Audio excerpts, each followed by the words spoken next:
11월 12일 화요일입니다. 이번 한 주간도 주님과 함께 걸어가는 복음의 삶을 삶 가운데 살아가는 귀한 한 주간, 오늘 하루의 삶 되시기를 축복합니다. 우리 합심해서 기도하겠습니다. 우리 신앙의 간정은 언제나 주님만을 드러내며 주님의 은혜와 영광만을 드러내므로 믿음의 용기를 얻게 하옵소서. 이번 주일은 추수감사주일입니다.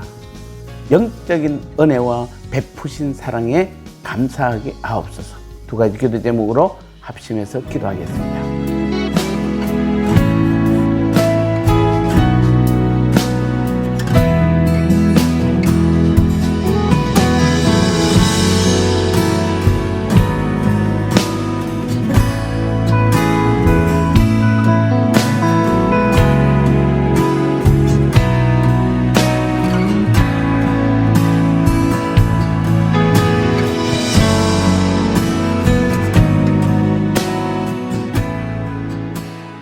말씀 나누겠습니다.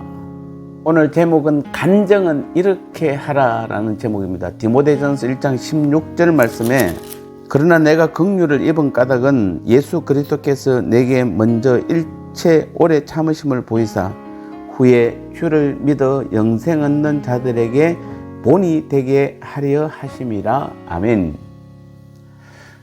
간정 후에는 반드시 주님만이 선명하게 나타나야 하는 것입니다. 오늘 신문지를 보니까 그러나 내가 긍휼을 입은 까닭은 이렇게 지금 고백하고 있습니다.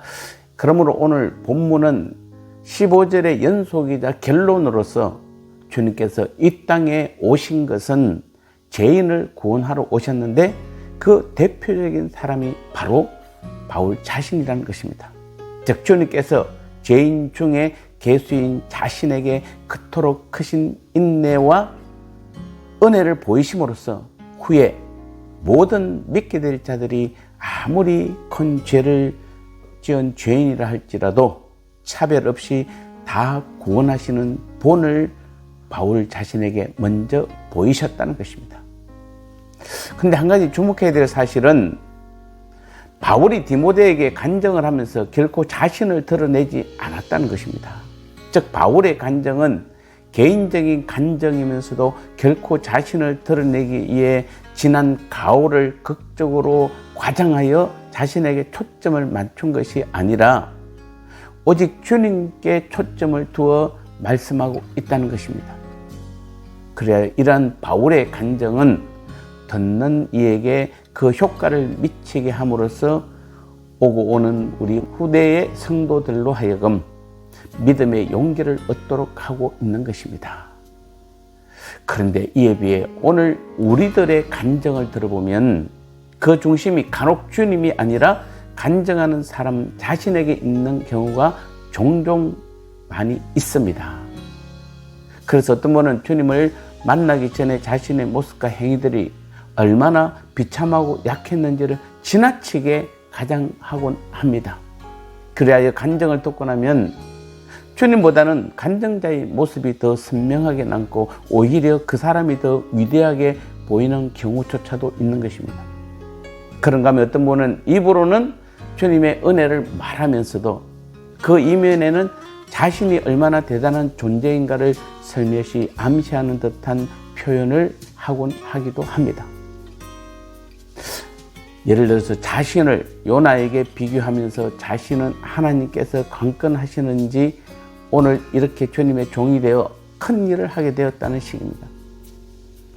그래서 어찌 들으면은 마치 자기가 아니면 하나님의 일이 이루어지지 않기에 하나님조차도 자신을 찾아와 여러 번 간청이나 한 것처럼 들리기도 합니다. 지금 전국에서 다니엘 기도회를 하고 있습니다. 물론 은혜롭고 강한 말씀이 선포되기도 합니다. 하지만 때로는 어떤 분들의 간정은 마치 우리가 고난을 잘 이겨내면 반드시 성공한다는 인상을 주어 믿음으로 이겨낸 사람들을 성공자로 만들기도 합니다. 믿음 안에서는 이 땅에서의 성공이 목표가 아니라 고난 가운데서도 주님과 함께 그 고난을 잘 이겨내는 것이 중요한 것입니다.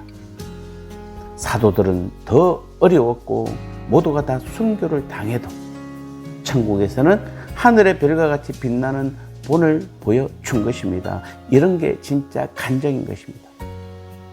따라서 우리는 간정을 하거나 복음을 전할 때 항상 자신을 드러내지 않도록 우리는 주의해야 합니다.